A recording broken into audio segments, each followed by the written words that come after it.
Si hubiera concientización, si en las escuelas se nos enseñara esto, si conociéramos un poco más de la historia, sabríamos que es todo un tesoro lo que estamos desperdiciando o desconociendo. Esto es Salvis Unidos Podcast, conectando a los salvadoreños el uno a otro y a todo el mundo, grabado desde el Bronx, Nueva York, con tu host Carlos Guadrón.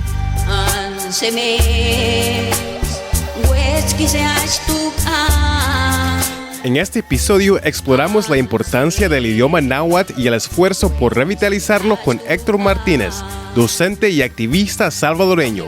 Héctor es fundador de Timihuachtiga Náhuatl y Neichan Zafora. Lidera proyectos como la Biblioteca Virtual Náhuatl y Wikipedia en náhuatl. Fue reconocido en 2024 como héroe de la resistencia indígena por el Parlamento Centroamericano.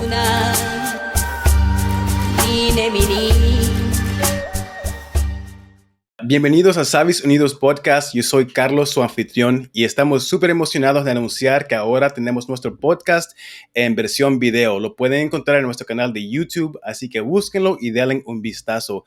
Para toda la gente que le gusta solo escuchar el podcast, siempre estará disponible en su plataforma favorita como Spotify o Apple Podcast. También los quiero invitar a que se unan a nuestra campaña de Patreon. Su apoyo nos deja seguir haciendo contenido como este, nos deja seguir compartir nuestra cultura con otros salvadoreños y con todo el mundo. Ok, hoy tengo el gran honor de contar con un invitado muy especial, Héctor Martínez, fundador de Timihuachtiga Náhuatl, un proyecto increíble que está liderando la revitalización del idioma náhuatl. Héctor, bienvenido al programa. Hola, buenas noches. Gracias por la invitación, Carlos. Sí, nada, estoy súper emocionado de tenerlo aquí. Quiero empezar compartiendo que por los últimos 9 meses comencé a tomar clases de náhuatl con usted en Timihuachtiga Náhuatl y ha sido una experiencia increíble. Gracias a usted y a las Nancy que hacen posible las clases, he cumplido un sueño de toda mi vida, aprender náhuatl. De verdad que no tengo palabras para expresar mis gracias, así que muchas gracias, Héctor. No, gracias.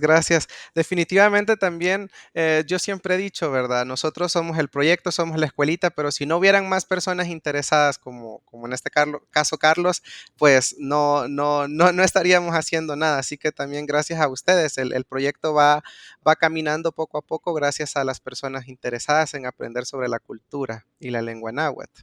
Exacto, así es.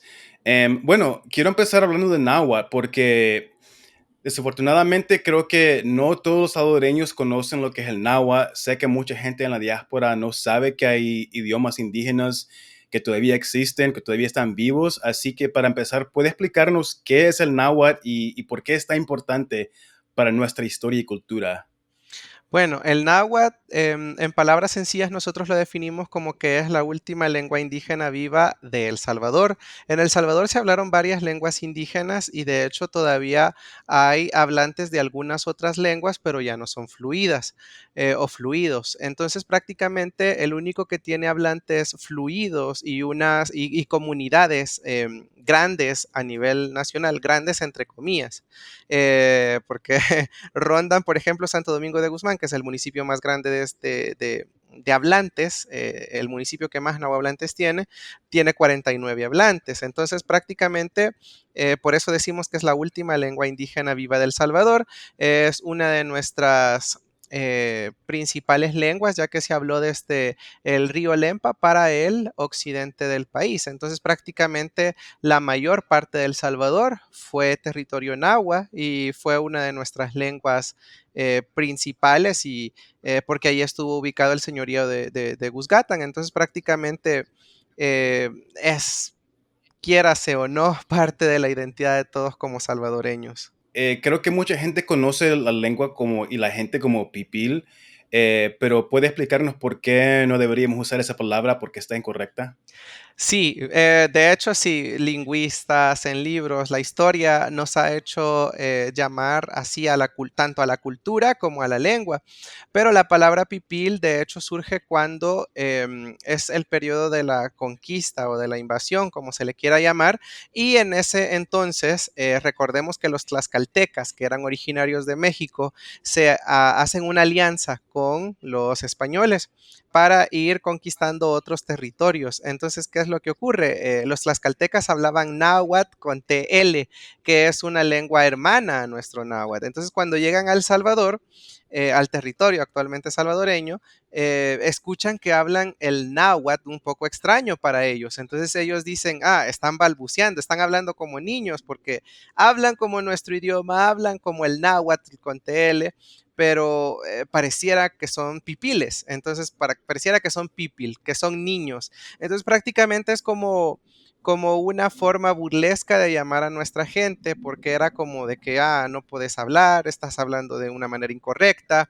eh, y prácticamente de esa forma queda, es como un apodo, es otro nombre, pero realmente nosotros somos nahuas, la cultura es nahua sin la T y el idioma es náhuatl solo con T. Ujú. ¿Y qué cercanos son estas dos lenguas? Porque cuando yo hace varios años estaba buscando clases de náhuatl en línea y vi que habían clases en Nueva York y me sorprendí. Pero cuando fui a buscar, vi que era el lenguaje que era originario de México, con la L al final. Pero ¿se puede entender entre dos personas que hablan estas lenguas? Bueno, seguramente, bueno, se pueden entender una buena parte de la conversación, pero esto sería así como a veces, no sé si ustedes, bueno, los hablantes de español me van a comprender, pero a veces escuchamos tal vez a personas hablando portugués o hablando italiano, entonces que nosotros entendemos buena parte de la conversación o de lo que se está hablando, pero realmente cuando ya queremos entablar una conversación, no lo vamos a poder hacer porque o sea, los verbos se conjugan diferentes, las expresiones y las oraciones se construyen de una forma diferente. ¿Están emparentados? Sí, porque prácticamente los nahuas en El Salvador, según la historia, provienen de México. Venían de las costas de México. Bajaron en 3 migraciones, bajaron desde México, Guatemala, o sea, todo el territorio prácticamente en Centroamérica se habló hasta Nicaragua, hasta ahí llegaron y pues prácticamente, sí, nuestros orígenes vienen de allá del norte. Otra pregunta que le quería hacer, Héctor, es ¿cuál, hay otros conceptos de náhuatl que son erróneos? Bueno, pienso que el término indígena, tal vez en general, y no solo en El Salvador, sino en todas partes donde hay comunidades indígenas, está siendo utilizado de una manera incorrecta, porque la persona, si alguien dice que es indígena o en El Salvador se usa la palabra indio, de hecho es un término también incorrecto, porque ese término también surge durante la conquista, entonces prácticamente se asocia a lo indio o indígena, que sería la palabra ideal, con la pobreza, con la ignorancia, con el analfabetismo. Entonces prácticamente es una palabra en El Salvador que incluso tiene una connotación como peyorativa, incluso se puede ocupar como un insulto, pero realmente creo que se hace por el desconocimiento que tenemos de nuestra cultura, de nuestra lengua. Yo siempre he dicho que en El Salvador existe como un analfabetismo cultural porque de verdad la gente no sabe de su historia, no sabe sobre su lengua, no sabe sobre sus raíces y es bastante triste porque si hubiera concientización, si en las escuelas se nos enseñara esto, si conociéramos un poco más de la historia, sabríamos que es todo un tesoro lo que estamos desperdiciando o desconociendo. De verdad que me sorprendió la primera vez que aprendí de eso porque yo pensaba, ok, yo estoy en los Estados Unidos, aquí no nos enseñan nada de la historia de El Salvador, menos de la historia de los nahuas, de todas las culturas que existían, ni en El Salvador, en todas las Américas, ¿verdad? Y me sorprendí cuando aprendí que en El Salvador tampoco enseñan de eso. No. No, sí, es bastante triste. Yo soy maestro de educación básica y, o sea, por experiencia, sé porque he trabajado en aula, he trabajado con estudiantes y sí, prácticamente los programas de estudio nos enseñan y nos hablan sobre la historia de Europa, del otro lado del mundo. Y probablemente sea porque no hay mucha documentación, por ejemplo, de nuestra propia historia o por la falta de interés también que tienen los autores o personas salvadoreñas de hacer este tipo de investigaciones. Entonces, no hay, nunca ha habido, digamos, en la educación popular, no popular, la de escuela Pública. principal, Ujú. pública, esa es la palabra. Nunca han enseñado náhuatl o cultura o cosas así. No, bueno, lastimosamente, bueno, actualmente existen un par de proyectos dirigidos para comunidades donde se habla la lengua, que tienen relación con la educación. Aunque también yo recuerdo, nosotros hemos tenido estudiantes de todas las edades y siempre hay algunas personas de más edad, los que pasan arriba de los 60, que dicen, yo me recuerdo que a mí de pequeño, de pequeña, me enseñaban una canción en náhuatl, pero tienen ciertos recuerdos. Entonces, probablemente hubo algo, se enseñó algo, pero sí, o sea, así a profundidad sobre historia, sobre las culturas en El Salvador. Usted pregunta en la capital, por ejemplo, en San Salvador, si hay personas indígenas o hay nahuablantes, la gente no sabe de qué estamos hablando. Y siendo un país tan pequeño, entonces sí, hace falta mucho, mucho, mucho en el tema de educación. Muy triste, sí, sí. Y cree usted que es difícil aprender náhuatl? Bueno, em, es complicado porque hay algunas personas a las que les cuesta, otros no mucho, y también va a depender del tiempo que nosotros queramos invertirle, porque em, digamos, bueno, a través del curso, nosotros tenemos un curso ahorita de 9 meses y estamos viendo si incluso si ampliamos un cuarto nivel como para ser un poco más práctico. En esos 9 meses se ve toda la gramática y todas las reglas. Entonces, pero, o sea, los estudiantes salen, Carlos ya se gradúa, entonces ya sabe que es prácticamente, o sea, salen escribiendo, salen intentando pensar en náhuatl. Tal vez falta un poco la práctica porque pues las clases son bastante saturadas, pero pienso yo que bien, que salen con un nivel bastante avanzado o bastante aceptable de la lengua versus cómo inician a cómo terminan, que ya pueden armar textos bastante grandes. Sí, hablando de experiencia, porque yo completé el curso de 9 meses, sí creo que aprendí todo lo que necesitaba para seguir aprendiendo náhuatl, ¿verdad? Quizás no salgo con una fluencia que pueda dar discursos en náhuatl, pero sé que puedo leer y escribir y seguir aprendiendo. Tengo todas las herramientas Sí. para hacerlo. Y bueno, siempre he querido aprender náhuatl, pero lo que me inspiró tratar de intentar esta vez es que hay otro podcast, creo que es Proyecto Chachalaca, de un antropólogo lingüista, creo que era, que estaba hablando del náhuatl y que dijo que no era tan difícil aprender porque era un lenguaje aglutinado, Sí, ¿verdad? aglutinante. Ajá, y dio el ejemplo que como en español e inglés, las palabras para, digamos, estudiante, escuela, todas esas son diferentes, pero en náhuatl se van armando y como que todas se pueden parecer y se hace un poquito más fácil aprender el vocabulario. ¿Qué piensa Sí. usted de eso? Sí, y también otra cosa que se me vino a la mente en este momento, bueno, con la generación de Carlos, quiero contarles que fue la primera generación que se hizo en inglés. Entonces, prácticamente, yo no hablo inglés, entonces prácticamente yo iba descubriendo a medida iba avanzando el curso que el náhuatl con el inglés tienen muchas similitudes. Incluso durante las clases yo les decía, bueno, a ustedes no les va a costar tanto como a los de español.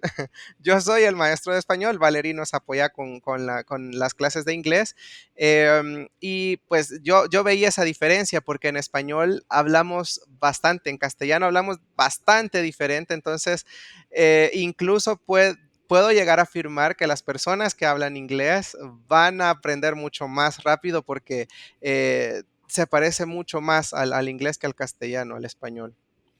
Wow, es súper interesante, ¿verdad? Porque Sí, sí que habían veces en las clases que nosotros no nos costaba, porque en español como que el saber español se confunden las cosas, porque en náhuatl son como al revés que en el sí, español, pero en inglés es lo mismo. sí, Un ejemplo sencillo es los adjetivos, ¿verdad? Que en inglés decimos ah, un big cat, ¿verdad? Un gato grande. En español es al revés, pero en náhuatl se puede sí. decir netumakmistum, ¿verdad? Ujú, sí, sí.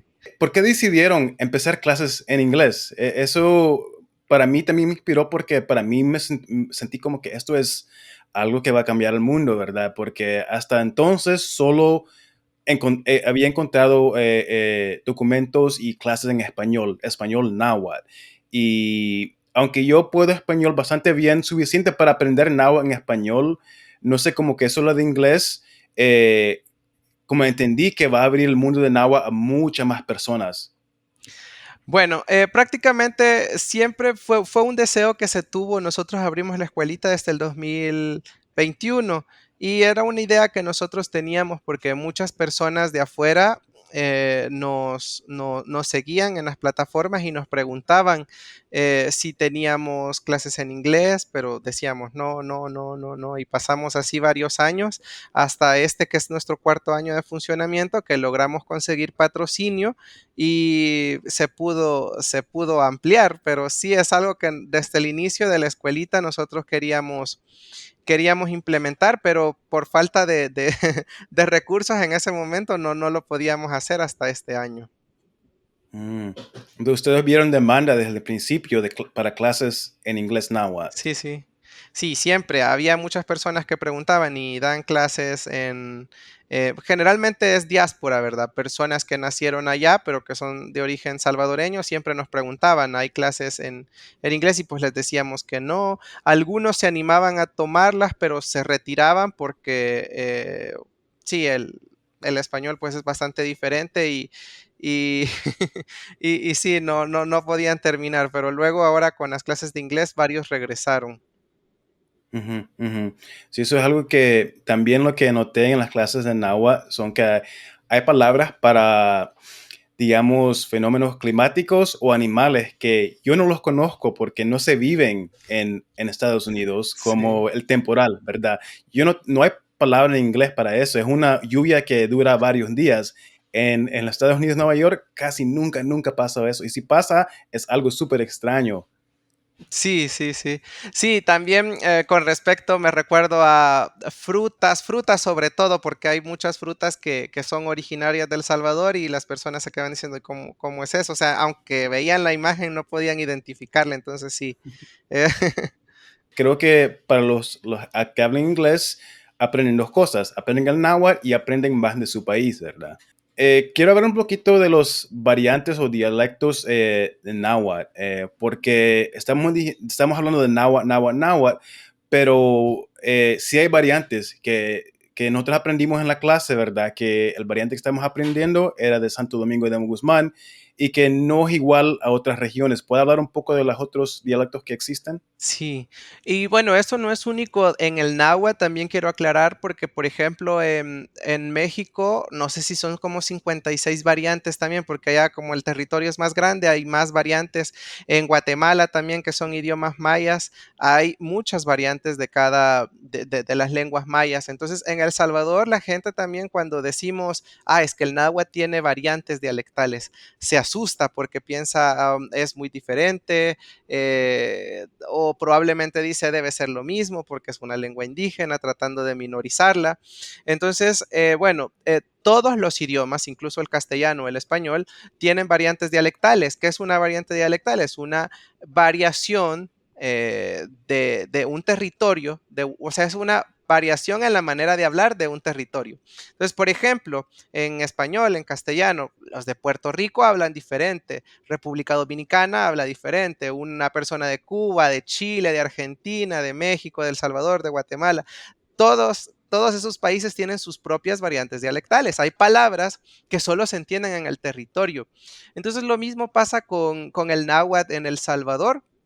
actualmente tenemos 4 variantes dialectales, que sería la variante de Santo Domingo de Guzmán, que es la que nosotros enseñamos, con la que trabajamos, y es la variante que más hablantes tiene. Luego le sigue la variante de Nahuizalco, que es la segunda con más hablantes en El Salvador.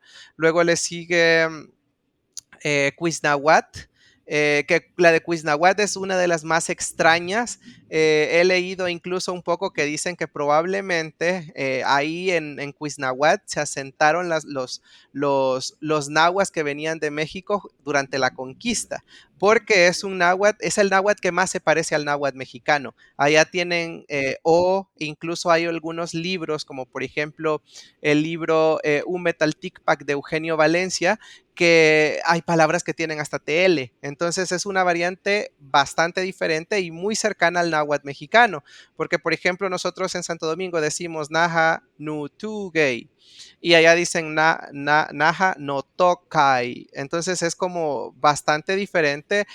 Nosotros no tenemos la vocal O, ellos sí tienen la vocal O.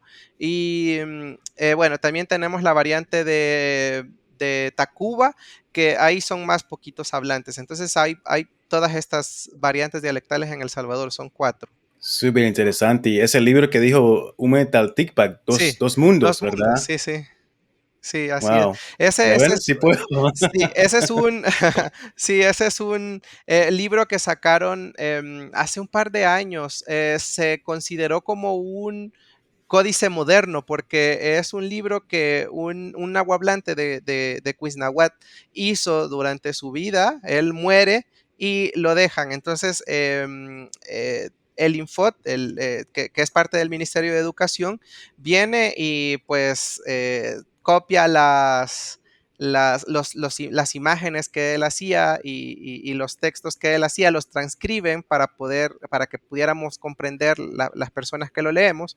Entonces, es un libro bastante interesante y tiene palabras muy interesantes también. Em, quiero platicar un poco de su experiencia con Nahua, pero antes creo que quería hablar un poco de cómo se escribe, porque cuando yo empecé es algo que me confundía bastante, ¿verdad? Que hace años estaba buscando recursos y como empezaba a aprender con un libro, unos recursos en línea y después encontraba otros y el alfabeto o las letras eran súper diferentes, el modo de escribir las palabras. ¿Puedo hablar un poco de eso? Sí, bueno, realmente en El Salvador no hay un alfabeto estándar, todavía no se ha estandarizado la escritura.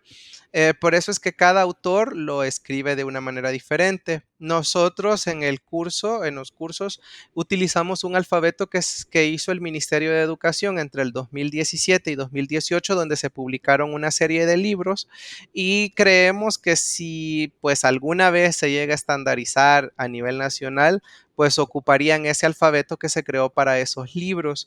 Pero de ahí en adelante, pues la mayoría de autores ha escrito a su manera. Hay varios libros bastante viejitos en náhuatl y cada autor lo escribía a su manera. Entonces, por eso es que es un poquito confuso. Incluso en la actualidad hay universidades o escuelas que sí enseñan, tienen su propia manera de escribir actualmente. Entonces, es complicado, pero no tenemos nada estandarizado hasta el momento. Okay. ¿Qué consejo le daría a la gente que quiere empezar o quizás quiere empezar solos?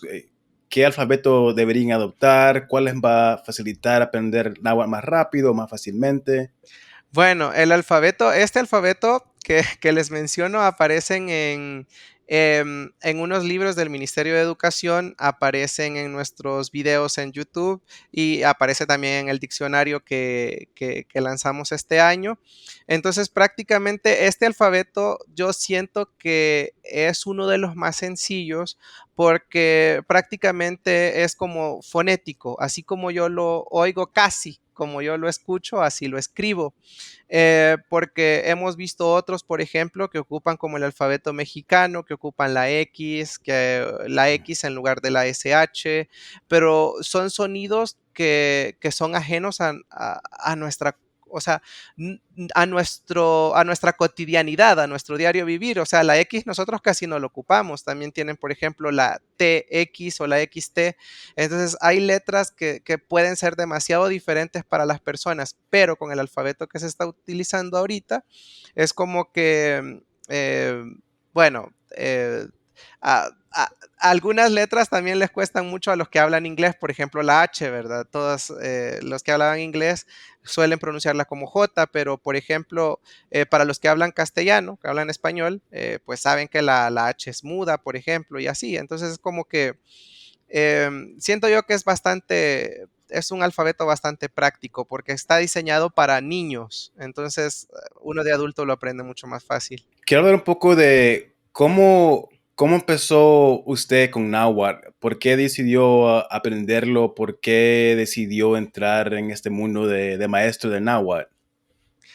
Bueno, a mí siempre me había gustado todo esto de la cultura y bueno, en el caso de mi familia, mi abuela me contaba que en la familia teníamos, por ejemplo, bueno, que la mamá o la abuelita de mi abuela hablaban náhuatl o hablaban una lengua. Ellos no saben qué lengua es, pero hablaban diferente.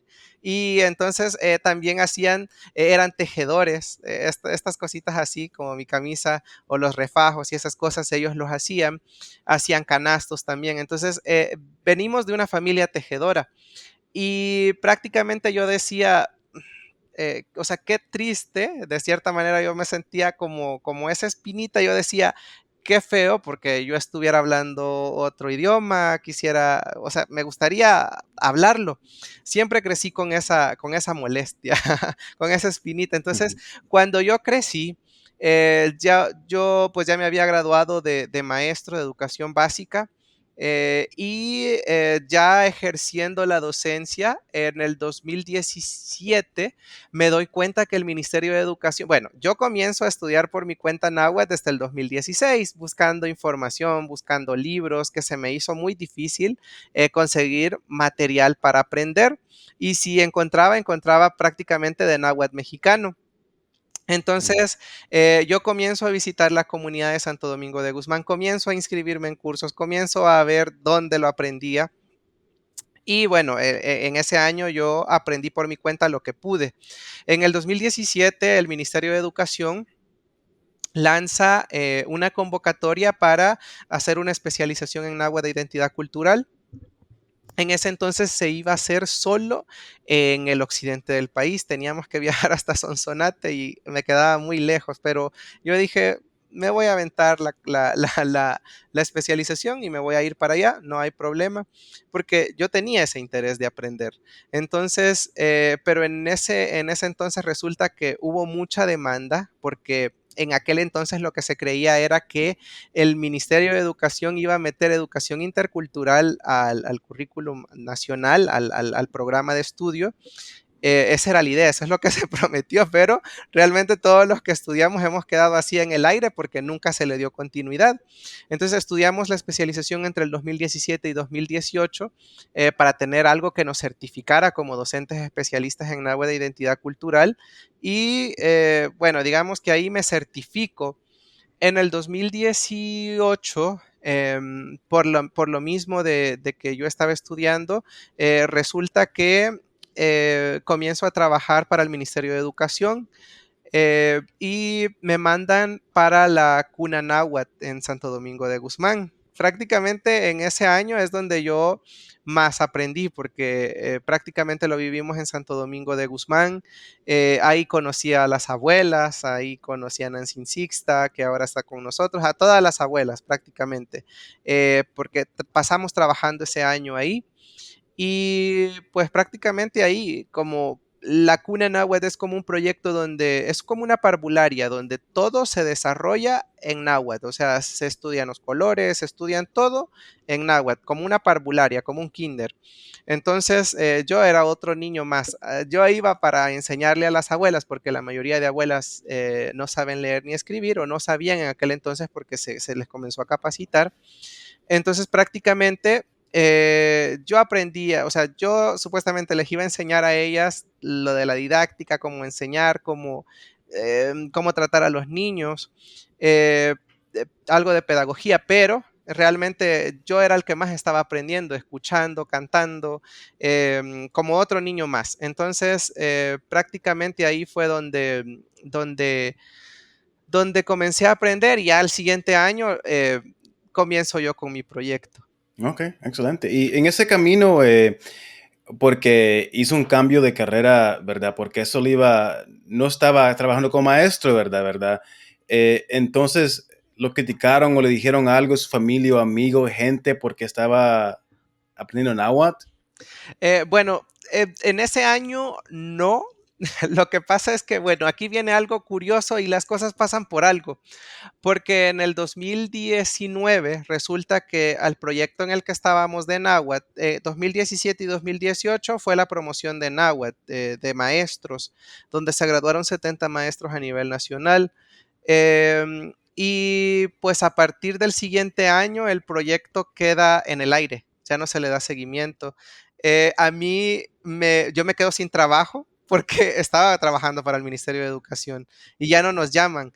Entonces, el siguiente año, que fue el 2019, realmente comenzó un poco pesado o feo para mí, pero al mismo tiempo eso me permitió a mí iniciar el proyecto, porque yo me quedo sin trabajo y comienzo a tocar puertas, voy a universidades, comienzo a dar talleres o diplomados en una universidad en San Salvador y eso comienza ahí fue donde se originó todo el proyecto, porque mis estudiantes de ese diplomado en la universidad, resulta que pues no se tenía material, entonces yo comienzo a crear videos, audios, imágenes, y entonces yo digo, mi teléfono, mi computadora se va a saturar, ¿qué voy a hacer?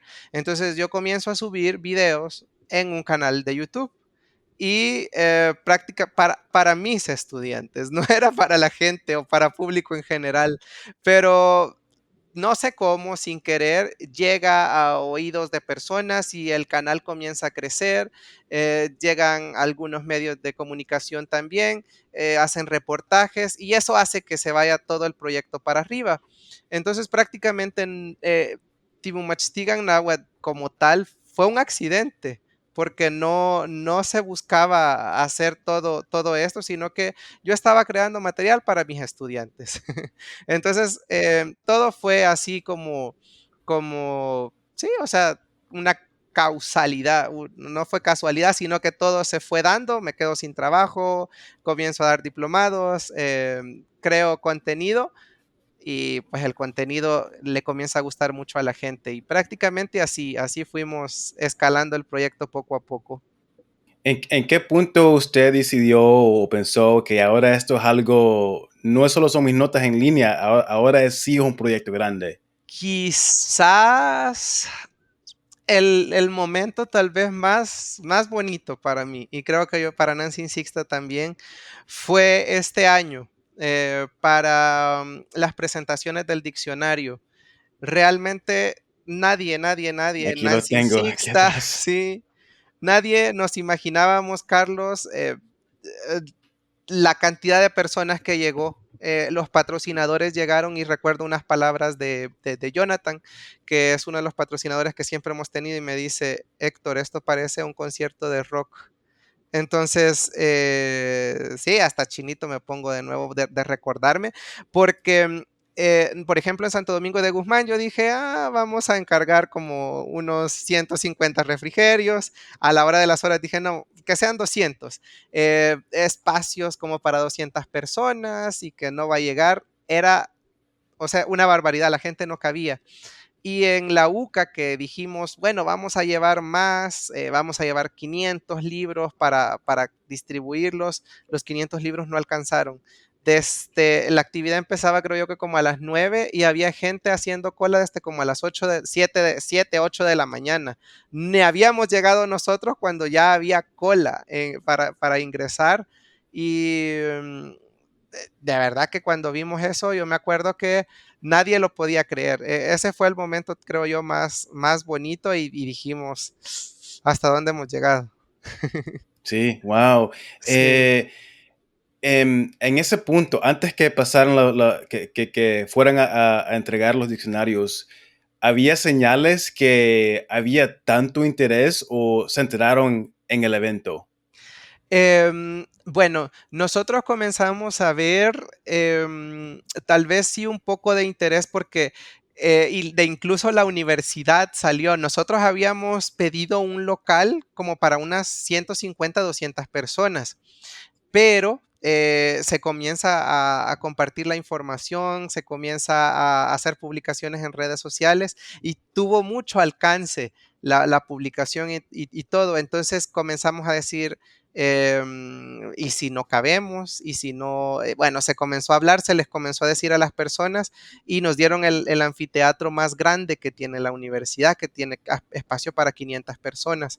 Entonces, creo que sí se fue viendo durante, se iba promocionando porque se anunció con bastante tiempo, tal vez unos 15 días o 3 semanas antes de cada presentación, entonces creo que eso ayudó bastante. Pero nunca se esperaron esta respuesta de todos modos, ¿verdad? No, no, no, no, realmente Así sí. como concierto de rock. Sí, sí, de verdad que nosotros, o sea, no esperábamos nada. De hecho, para la primera presentación nosotros llegamos tarde porque, bueno, íbamos desde Cojutepeque y cuando llegamos era una cosa impresionante en Santo Domingo de Guzmán. No cabía la gente en el espacio que teníamos y no alcanzaron los diccionarios. Entonces sí, o sea, nadie se imaginaba. Nosotros pensamos, va a llegar una cantidad de gente, tal vez más que todo estudiantes, pero sí, sí superó cualquier expectativa. Igual Nancy Sixta dice, yo jamás me imaginé ver esto, dice ella. Sí. Wow. Hablemos un poco del proyecto del diccionario, porque escuché el podcast que usted compartió a través de las clases y estaba súper interesante la historia, pero explíquenos, cuéntenos usted cómo desarrollaron ese proyecto. Bueno, también esa es otra idea que venía desde que conocí a Nancy Sixta. Yo la conocía en el 2018 a ella. Entonces prácticamente a mí me gustaba mucho. Yo de hecho tenía varios cuadernitos. Yo llené como 3 cuadernos quizás de puros apuntes de lo que aprendí en el pueblo. Y yo decía, algún día vamos a publicar esto y va a ser como un libro, como algo de aprendizaje. Y bueno, siempre lo teníamos en mente cuando comenzamos las clases también, pero no teníamos el dinero. Entonces, en el 2023, el año pasado, dijimos, bueno, desde antes, yo creo que desde el 2022, en diciembre comenzamos a hablarlo con Nancy Sixta y yo le decía a Nancy Sixta, fíjese que quiero hacer el diccionario, pero no tenemos dinero, podemos hacerlo, si usted se anima, lo podemos trabajar y cuando ya lo tengamos buscamos patrocinio. En aquel entonces estaban 2 patrocinadores, Jonathan y Natalia Mazariegos en el 2023. Entonces yo hablo con ellos y les digo, en enero no vamos a comenzar las clases, le digo yo, porque quiero hacer esto, esto y esto. Les explico toda la idea que teníamos, que yo me iba a ir a trabajar a donde Nancy Sixta y que regresando de ahí retomábamos el proyecto de las clases. Y bueno, les pido ayuda, yo les digo si ellos nos pueden apoyar, pero como era un proyecto demasiado grande que necesitaba mucho dinero, acordamos que se iba a hacer una colecta nada más. Entonces, yo me voy a trabajar con Nancy Sixta en los primeros días de enero y pues prácticamente comenzamos a trabajar el diccionario con la idea de que íbamos a hacer una colecta y que íbamos a recolectar el dinero después. Y así pasamos trabajando más de un mes con Nancy Sixta. Yo me fui a vivir a su casa, ella me recibió y bueno, regresando, comenzamos a hacer, comencé a ordenar todo, comenzamos a hacer la colecta. y nos llevó como 6 meses quizás hacer la colecta, recolectar los fondos y conseguir un pago. Prácticamente hasta los 6 meses nosotros pudimos ver algo económico. Fue un proyecto realmente que yo pensaría 2 veces en volverlo a hacer. De verdad que fue un proyecto muy, muy difícil. En aquel entonces también no contaba yo con que era tanto trabajo, porque prácticamente estuve trabajando en el diccionario como año y medio y pues prácticamente los pagos fueron muy pocos. ¿Por qué? Porque, o sea, en mi mente, en la mente de nosotros era, bueno, yo documento con Nancy Sixta las palabras, lo entrego y salimos de eso. Y esos eran los honorarios que nosotros estábamos cobrando. Pero a la hora de las horas, pues a mí me tocó hacer todo. Entonces me llevó como año y medio y aparte de eso, pues teníamos las clases por la tarde. Realmente fue un proyecto demasiado pesado. Yo me acuerdo que ese año yo me enfermé mucho, mis defensas ya para finales de año, con los últimos trámites de eso, mi salud así como que colapsó, me enfermé demasiado y me recuerdo, pero es que hicimos de todo, ¿verdad? Estuvimos editando, estuvimos corrigiendo, estuvimos agregando palabras, todo el trámite de la legalización, del registro, luego la importación, porque los libros se mandaron a hacer a Corea, porque en El Salvador eran muy caros. Entonces, de todo, hicimos de mensajero, de tramitador aduanal, de editor, de todo. Entonces, realmente fue un trabajo bastante pesado, muy bonito, porque es un trabajo muy bonito. Hay muchos detalles también que queremos mejorar. Esperamos que más adelante se haga otra edición donde podamos corregir ciertos detalles que se nos pasaron. Pero sabemos que es un tesoro lo que se preparó. O sea, a nivel económico no tuvimos las ganancias que nosotros hubiéramos querido con Nancy Sixta porque sí ganamos muy poco de, de eso. Creo que son a los primeros que así en confianza que se los cuento. Pero nos dio otro tipo de satisfacción porque tenemos, o sea, sabemos que es un legado que le queda a la gente que va a poder aprender, o sea, si ya no consiguieron la versión digital, física, la van a tener en digital. Entonces, sabemos que es un legado, son las palabras de Nancy Sixta, son las palabras de Santo Domingo de Guzmán, y pues quedan ahí para siempre, porque son para siempre, ya están en papel y no van a desaparecer. Sí, el diccionario es algo que me ayudó a mí bastante. Creo que no había podido llegar tan lejos con náhuatl sin el diccionario, porque cuando me tocó sentarme a escribir los artículos de Wikipedia y mi historia al final, yo con el diccionario a la mano, bueno, el digital, ¿verdad? A la mano. Bueno, aunque tengo pero este es para regalar, así que manténganse sintonizados. Pero con el diccionario a la mano, ¿verdad? Buscando palabras y viendo cómo podía traducir lo que quería decir y eso lo pude hacer yo, ¿verdad? Por el labor que hicieron ustedes y Nancy Sixta. Así que, bueno, muchas gracias, Héctor. Yo sé que es un labor súper intenso y que espero que nunca tenga que sacrificarse así otra vez, pero gracias por hacerlo porque de verdad que es una joya para nuestra cultura y para la revitalización del náhuatl. Creo que cualquier persona que le dé curiosidad lo puede agarrar, lo puede bajar gratis y buscar, ¿verdad? Y así poder inspirarse. ¿Tienen planes de venderlo? Porque cuando estaba en la clase y a través del Instagram de Salvis Unidos, varias gente me preguntaba que cómo lo podían conseguir y estaban dispuestos a pagar si era necesario. Sí. Bueno, en mente está hacer tal vez una segunda edición y eso sí, lo platicamos con todo el equipo que si se hace una segunda edición, sí sería vendido para que quede un poco de ganancias. Y la idea es hacer una versión trilingüe, inglés, náhuatl y español. Sí, ahorita pues ya se acabaron los ejemplares físicos y como les digo, sí fue de verdad un proyecto así bastante complicado. Como dato extra, también todas las presentaciones se hicieron sin un centavo. No teníamos nada para hacerlo, pero tocando puertas tuvo el alcance que tuvo y llegamos hasta donde teníamos que llegar. Entonces sí fue un proyecto así con muchas limitaciones porque realmente no sabíamos, ¿verdad? Porque hay muchas personas involucradas, ilustradores, eh, sí, todos, maquetadores. Entonces era demasiado trabajo y como éramos inexpertos, o sea, nadie sabía en lo que nos estábamos metiendo, por eso es que nos costó mucho, pero ahora ya, ya tenemos la primera experiencia. Entonces, sí, en un futuro, si se llega a sacar una versión, sería náhuatl, inglés y español, y sí, sí sería vendida. Ok, excelente. Bueno, ahí estamos esperando porque sí, que hay mucha demanda que la gente está buscando cómo buscar boletos para irse a El Salvador a ver si conseguía uno. Tengo una amiga que le pidió al tío o la tía que llegara a colectar un diccionario para que se lo mandara para los Estados Unidos. Así que definitivamente íbamos a estar esperando a ver si algún día podemos conseguir la segunda edición trilingüe del diccionario. Sí.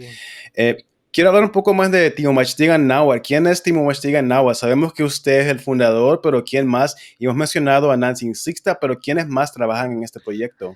Bueno, este proyecto definitivamente también se le debe mucho a Nancy Anastasia. Ella murió este año, murió el 1 de mayo de este año. Em, Creo que la primera abuela que a mí me extendió la mano para poder grabar contenido fue Nancy Anastasia López. Ella, bueno, hay muchas abuelas y abuelos detrás de todo el proyecto porque en los primeros años yo iba al pueblo y grababa clases, grababa temas específicos con varios abuelos.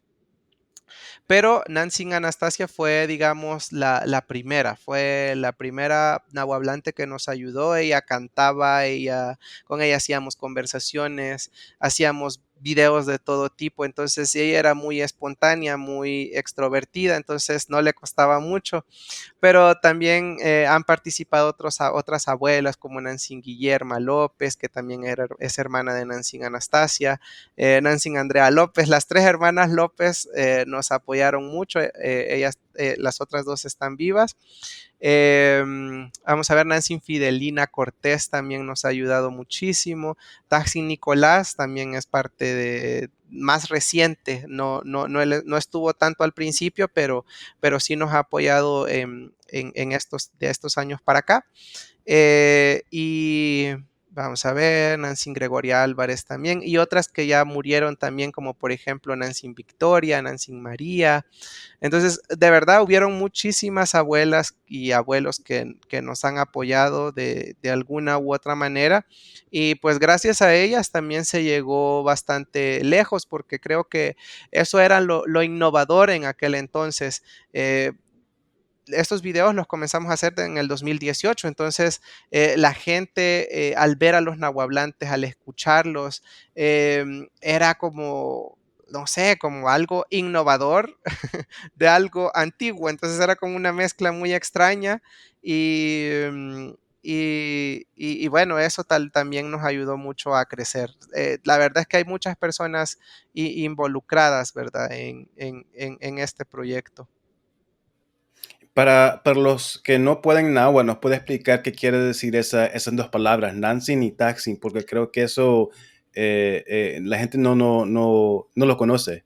Sí, Nancy, bueno, es como decir una madrecita, es una persona, bueno, Nancy y Taxin son dos títulos reverenciales en náhuatl. Un título reverencial es un título que se gana una persona por ser alguien de mucho respeto dentro de la comunidad. No existe como tal un equivalente en español, en castellano de eso, sino que bueno, lo más cercano pudiera ser como señor y señora, pero es un señor y una señora de mucho respeto. Es alguien a quien yo respetaría como si fuera mi madre, es alguien a quien yo respetaría como si fuera mi padre.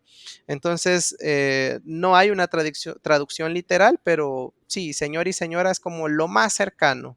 Estaban bien involucradas Nancy y los Taxing en desarrollar ese proyecto, ¿verdad? Sí, sí, sí, los primeros años de verdad que nos ayudaron mucho, 2019. 20 y el 21 todavía un poquito. Luego en el 2021 ya nos centramos un poquito más en las clases y bajamos un poquito de hacer contenido, pero de vez en cuando todavía hacemos alguno que otro video. Sí, parte de las clases bueno, para mí era los viernes, ¿verdad? Que podía interactuar con Nancy Sixta y que era algo como que estoy hablando con alguien, un náhuatl hablante, ¿verdad? No es como, le daba vida a esta lengua que supuestamente está a punto de extinción, que es una lengua antigua, pero no, aquí está una Nancy que sí lo puede hablar y me puede enseñar y le puede hacer preguntas que cómo se dicen cosas. Es creo que algo que no había encontrado en ninguna otra clase de, de náhuatl.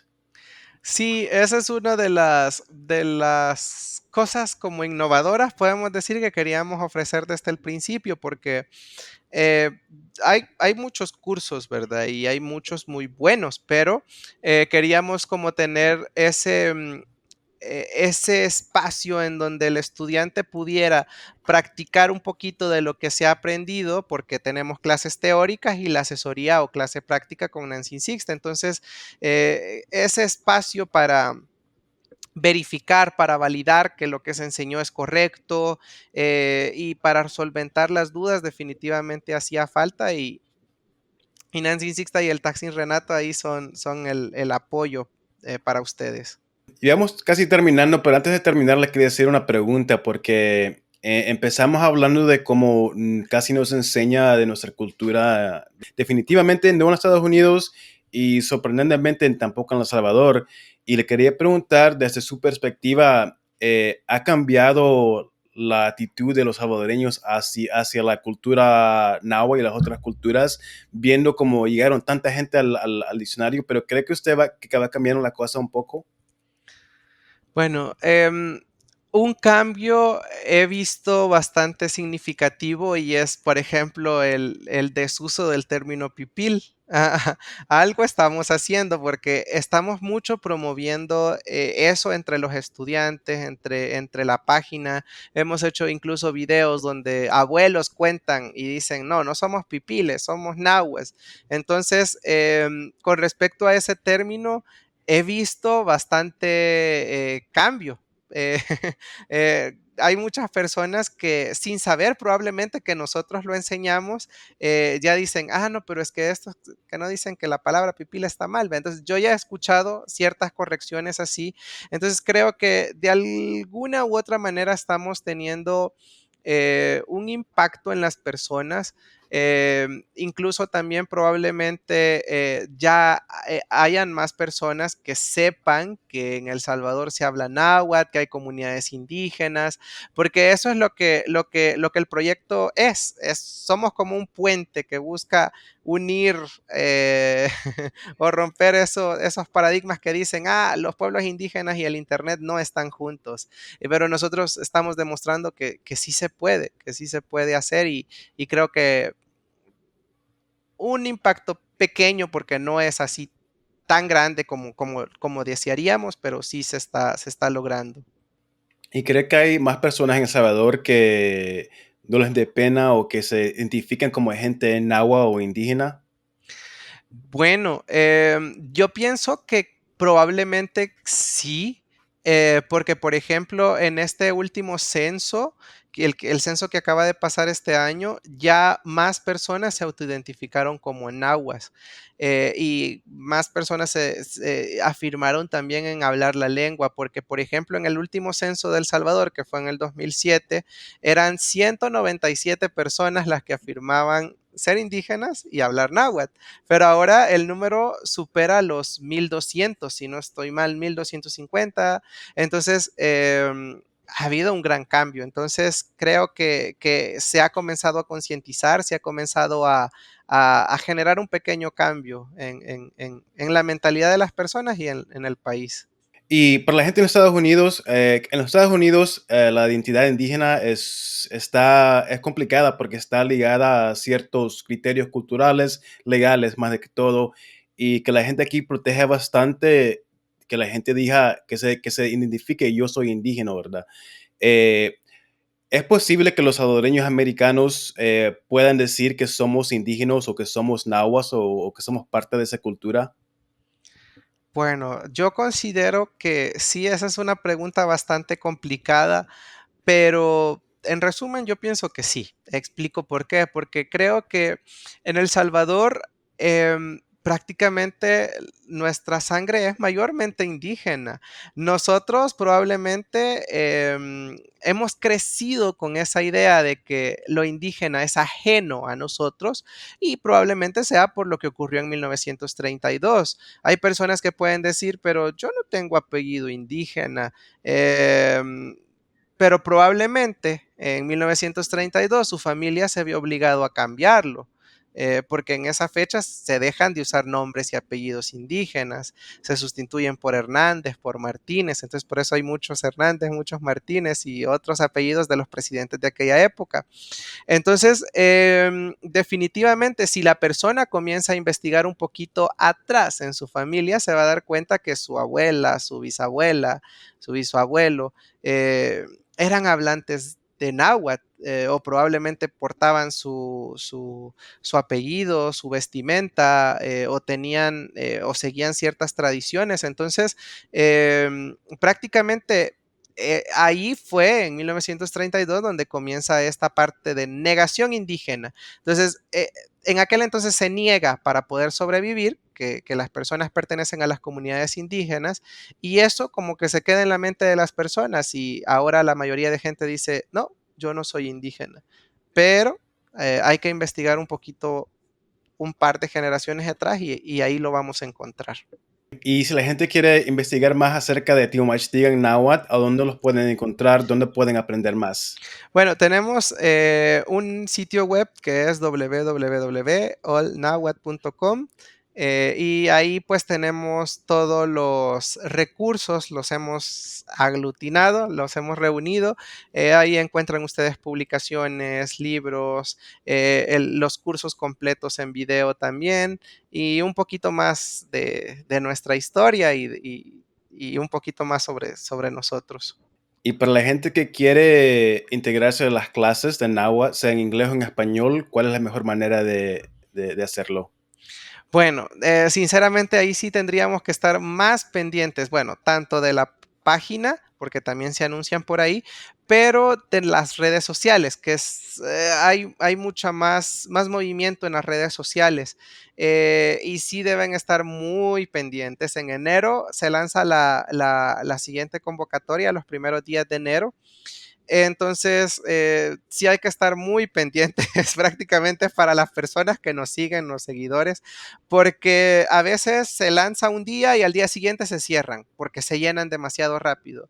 A veces pueden durar 2 o máximo 3 días, entonces sí tienen que estar constantemente revisando las redes para que puedan asegurarse de obtener un cupo, ¿verdad? Y si los queremos apoyar, ¿cómo lo podemos hacer? Si queremos apoyar el trabajo de usted, de las Nansin, ¿qué pueden hacer la gente en el exterior para apoyarlos? Bueno, tenemos varias actividades. Por ejemplo, ahorita acabamos de terminar nuestro convivio anual. Nosotros siempre hacemos un convivio con todos nuestros abuelitos nahuablantes. Esa es una fecha, o sea, ya que, que todas las personas que quieran asistir tienen que reservar el segundo o tercer sábado de diciembre para poder convivir con los abuelitos nahuablantes. Ese día se les lleva de todo a los abuelos. Se hace más o menos una colecta como un mes antes y pues ahí comenzamos nosotros a ver qué compramos, les llevamos canastas, pollos, cartones de huevo, azúcar, frijol, canastas con muchos productos y otras cositas que podamos nosotros comprar. Y bueno, prácticamente también para los digamos, si quieren apoyar directamente a Nancy Sixta, en la parte del sitio web del diccionario, aparece en la cuenta bancaria de Nancy Sixta por si quieren hacerle un depósito directamente a ella.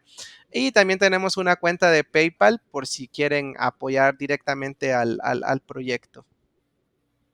Excelente, ok. Bueno, gracias Héctor. Gracias por todo lo que hace usted. De verdad que, bueno, paso a paso van cambiando las cosas, de verdad.